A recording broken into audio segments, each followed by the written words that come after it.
So I just concluded right before Thanksgiving, my fall season is what I call it. That's the season that I go on tour, essentially, talking on college campuses and at private events across the country. You know, from about mid-September to Thanksgiving, that's the busy season for most conservative events. That's when a lot of events are hosted. And I'm on the road, if not every week. I mean, some weeks it was twice a week. It was a very busy season this year.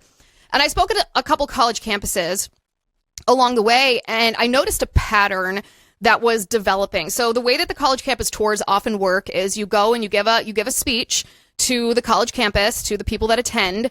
It's often recorded or live streamed. And after you give your remarks, or after I give my remarks, students line up and they ask you questions. You're familiar with this. You've seen it. I mean, I think I even played one of my speeches from a week or two ago on the show. And those questions that they ask are on the record. They're videoed and they're aired, and everyone can see who asks the question and hear my answer. But what you don't see at these events is oftentimes after the on-camera portion, there's an off-the-record portion of these events, an off-the-record Q&A at these events. And I started to notice this fall that there's a pattern in the questions that I was getting asked off the record. They were questions that were very different from the questions that I was asked on the record.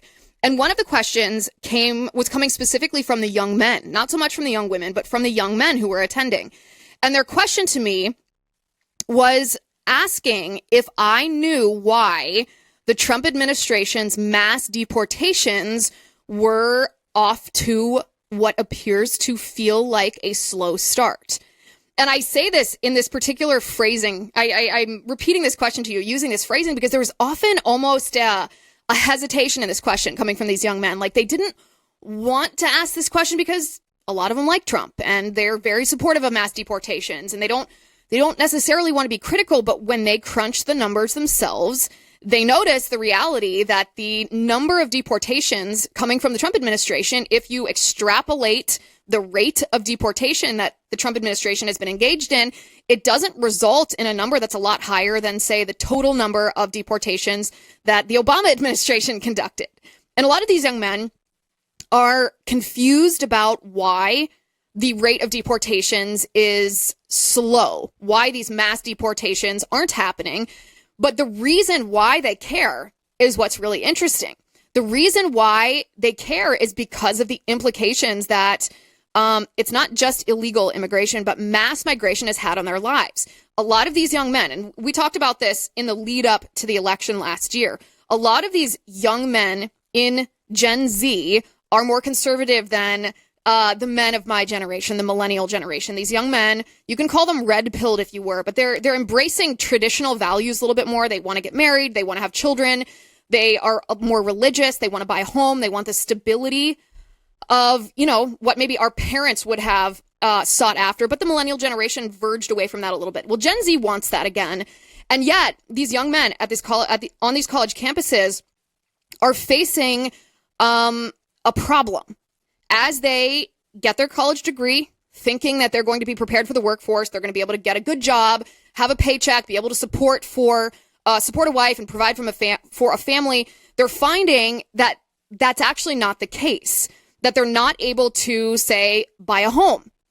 Even if they have a decent paying job, they're not able to afford a down payment on a home because 25 years ago, they could have bought, a split level starter home in a suburban neighborhood somewhere in the Midwest for $150,000 or $175,000, and they could afford a down payment on that.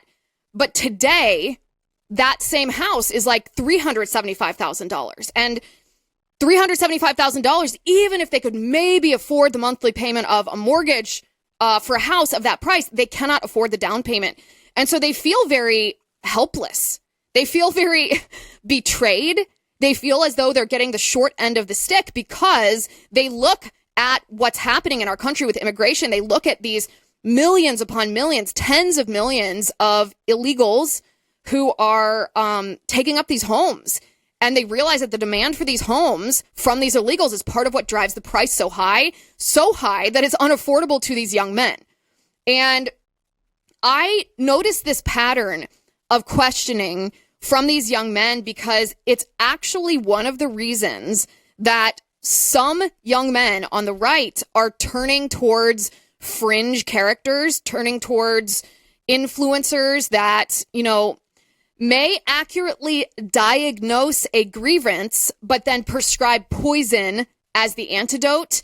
But they're turning towards, young men turn towards those red pill influencers because the red pill influencers articulate the grievance of, hey, even if I do something right, even if I go to college, get a degree, get a good job, even if I want to get married and have a family and buy a house, it's not possible for me in America today because of these changing circumstances. And they blame, and rightly so, it's not the only factor, but it is one of the biggest factors. They blame the mass migration.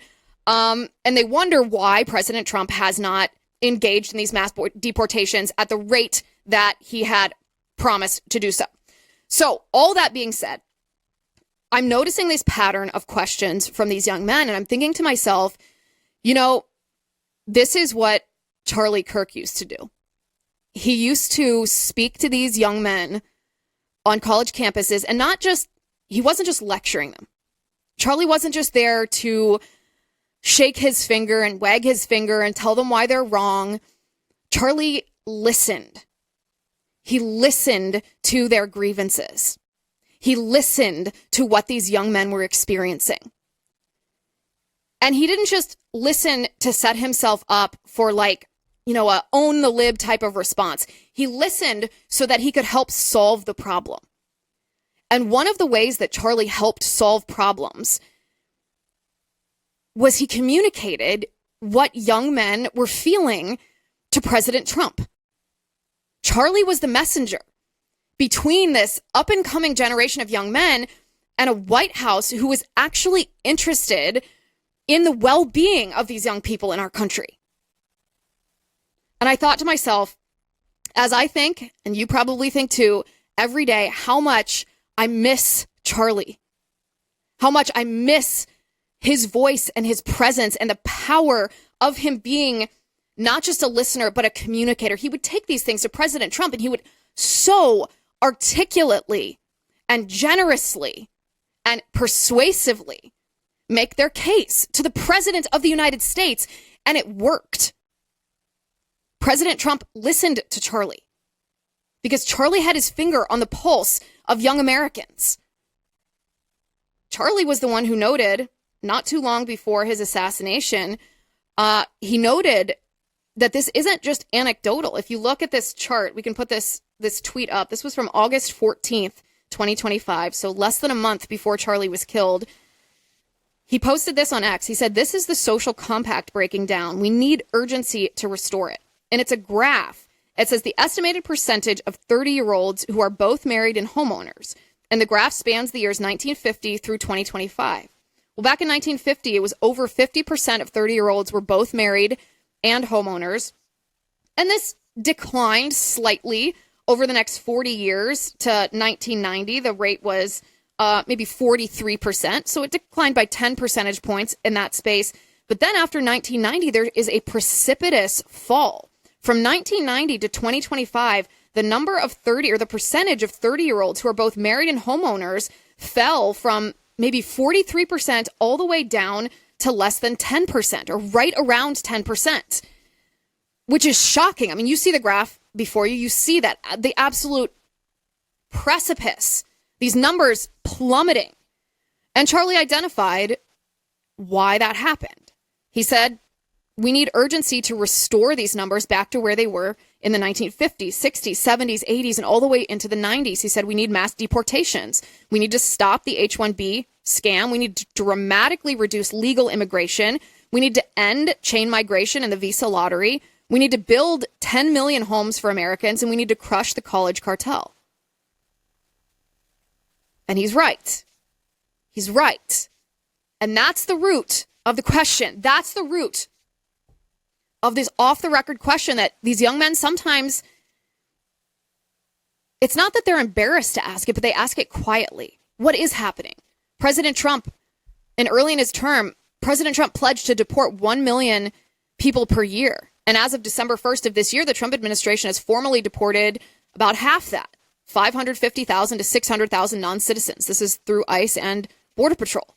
Half. Now, you can make the argument, and we probably will talk about the role that these judicial insurrectionists, these judges, the radical leftist judicial activists play in trying to stymie the Trump administration. Of course, they play a role. The judges, I mean, you could even make the argument, and that would probably be a pretty good argument, that the judges are the resistance.